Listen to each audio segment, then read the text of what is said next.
What a week this has been. It was clear that things had been tough for months now, living through this pandemic with no end in sight. There was more than enough on our minds. But summer's here, and I had been hearing from so many people how it was clear that hope was in the air. We were finding a way not only to cope, but to make the best of our situation, and we're finding ways to connect and to grow from this crisis. And then came that video, which threw the reality of our broken world back into the forefront. The video of the brutal death of George Floyd under the knee of a police officer has sparked now over a week of endless protests and soul-searching, not only in the U.S., but also here in Canada and throughout the world. For people of color who have been oppressed for generations, this feels like a turning point, a moment brimming with possibility of true change. We can, here in Canada, of course, make some connections. It's also about this continuing discrimination and challenges facing First Nation communities. It's about how we treat immigrants. But what we know is that these protests are strong and the connections are right in front of us. The support is growing and the fight clearly is nowhere near over. And for those who felt separated from the experience of Black people in North America, for those who for too long have been watching from the sidelines, the painful reality is now impossible to ignore. As Jews, this reality is now our reality. There was a uniquely powerful collection of short reflections posted last week from Black Jews responding to the protests and the crisis in the U.S. It was clear, first of all, that what was happening was devastating for them as members of the Black community, but also painful for them as Jews. So many of them feel not necessarily stuck between two peoples or two causes, but even more caught between a people who know the reality of Black lives and a people that is only now beginning to know how to listen. April Baskin, the racial justice director of the Jewish Social Justice Roundtable, wrote, "Personally, in terms of my energy right now, I'm just exhausted. Just seeing all the suffering, particularly in the light of the people going out into the streets without a plan or adequate protections in place, friends, march marshals, legal aid, contact info, etc. The poignancy of people whose politics otherwise have them mostly sheltering in place during the worst pandemic we've ever seen in over 100 years at least, that they are compelled to take action, at their and our own peril. But it seems their thought is, how can we not stand up? As a Jewish social justice leader, I have a visceral, fundamental concern for people's well-being in this moment, that people are very triggered, and that this is all in the context of pre-existing heightened anxiety and stress because of the pandemic. And for Black folks, whether it's conscious or not, the sense of terror we feel for when is the shoe going to drop for someone we know, someone in our town, for us. But the reflection that really got to me was from Julienne Richon, who's a diversity expert and chief revenue officer for Tribe Herald Media. She writes, "I am thankful for true allies who understand that this is not the time to center their own experiences. I'm thankful for true allies who understand that the experiences they and their ancestors have are to be used in this moment as empathy, and that no one is denying that their experiences in asking them to listen and learn. But mostly if one more white-presenting Jew tries to tell me today that they don't have white privilege, not that they're not white, but that they don't have white privilege because they're Jewish or the Holocaust or Jews got kicked out of schools, I might lose my mind. I should not have to deal with people telling me that my story, the Black part, doesn't exist because my story, the Ashkenazi experience, exists. But I do.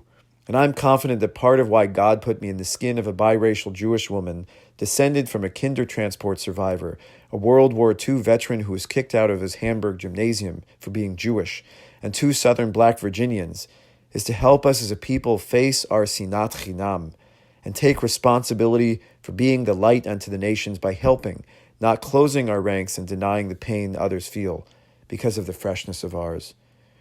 The question truly is for us as Jews, not only what we can do to fight for the lives of Black people, but how we can listen." Now, when I listened to these reflections, when I read them and saw the power of these words, I saw something important.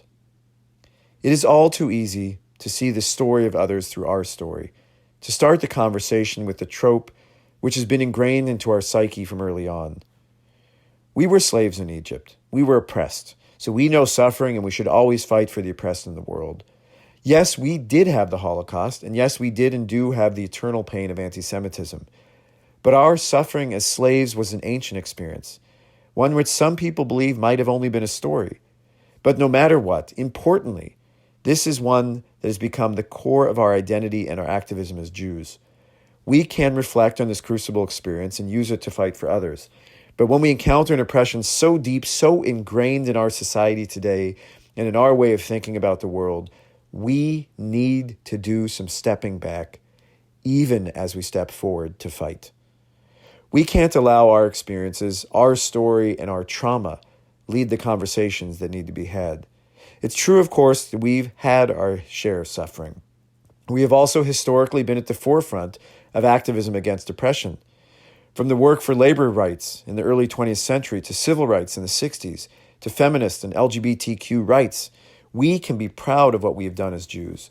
But these movements were different because most of us could easily see ourselves as part of the people we were fighting for, because many of us were these people. We all needed better working conditions. Jewish women and LGBTQ people know what challenges their experience brings. And in the 1960s, we were not entirely in the places of safety and privilege we are now. This is not in any way an attempt to weaken the power of what was done or the reasons for all of the social justice fights we have been on in the past. But this one somehow feels so unique. So what has changed?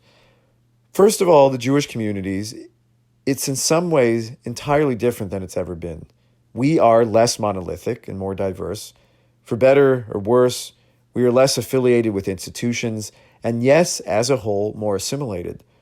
There are still plenty of problems in our communities, and there still is the undying issue of anti-Semitism and the new issues around Israel and our identity. With the full knowledge that not all Jews are white, that today we celebrate all the people in our community, Jews of color, non-Jewish partners of other cultures and backgrounds, LGBTQ people, and all members of our community. Yet for most of us in the Jewish community, we are in a place of power and privilege. It is possibly an uncomfortable realization, especially during this moment. But for most of us, no matter how Jewish we may be, we can put our Jewishness aside and we can pass as white.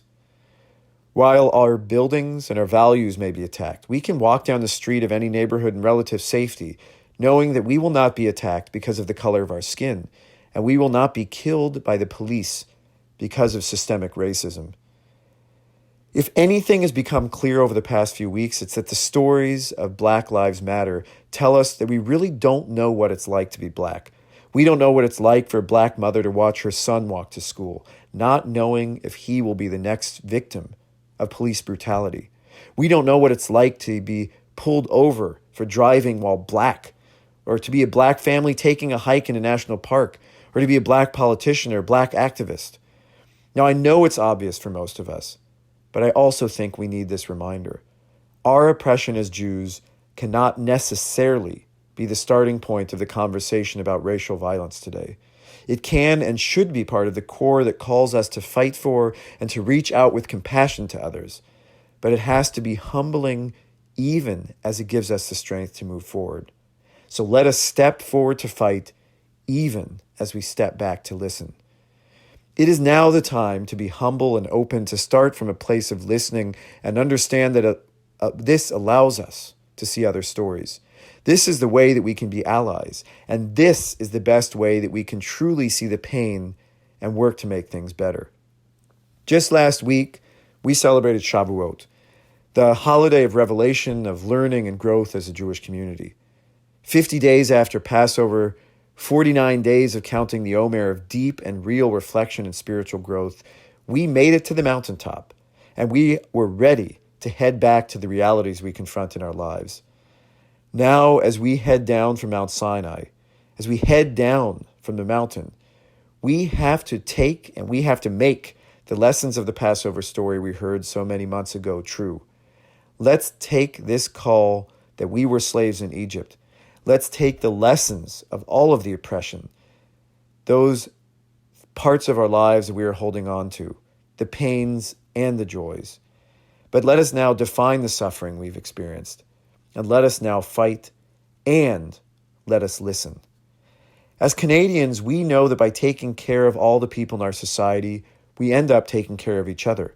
As Gandhi said, the true measure of any society can be found in how it treats its most vulnerable members. In the world we live in, there are simply too many vulnerable people, and there is some very real tough work ahead of us. So let us step forward to fight and step back to listen. I'd like to end with the words of Martin Luther King, words that ring so true today that they are worth repeating. They're powerful, shockingly powerful, because the words speak so well to our current moment, while at the same time, they're shocking for the reason that they ring so true. So this is from Martin Luther King's 1963 speech given in Washington, D.C. The marvelous new militancy which has engulfed the Negro community must not lead us to a distrust of all white people, for many of our white brothers, as evidenced by their presence here today, have come to realize that their destiny is tied up with our destiny, and they have come to realize that their freedom is bound to our freedom. We cannot walk alone, and as we walk, we must make the pledge that we shall always march ahead. We cannot turn back. There are those who ask the devotees of civil rights, when will you be satisfied? We can never be satisfied as long as the Negro is a victim of the unspeakable horrors of police brutality. We can never be satisfied as long as our bodies, heavy with the fatigue of travel, cannot gain lodging in motels or highways and the hotels of the cities. We cannot be satisfied as long as the Negro's basic mobility is from a smaller ghetto to a larger one. We can never be satisfied as long as our children are stripped by their selfhood and robbed of their dignity by signs saying, "For whites only." We cannot be satisfied as long as a Negro in Mississippi cannot vote and a Negro in New York believes he has nothing for which to vote. No, we are not satisfied, and we will not be satisfied until justice rolls down like waters and righteousness like a mighty stream. King ends his talk by saying, "With this faith, we will be able to hew out of the mountain of despair a stone of hope. With this faith, we will be able to transform the jangling discords of our nation into a beautiful symphony of brotherhood. With this faith, we will be able to work together, to pray together, to struggle together, to go to jail together, to stand up for freedom together, knowing that we will be free one day. Let freedom ring from every hill and molehill of Mississippi. From every mountainside, let freedom ring. And when this happens, and when we allow freedom ring, when we let it ring from every village and every hamlet, from every state and every city, we will be able to speed up that day when all of God's children, black men and white men, Jews and Gentiles, Protestants and Catholics, will be able to join hands and sing in the words of the old Negro spiritual, free at last, thank God Almighty, we are free at last." So now is the time to listen deeply to these words, to make them part of our entire being as we continue on this struggle.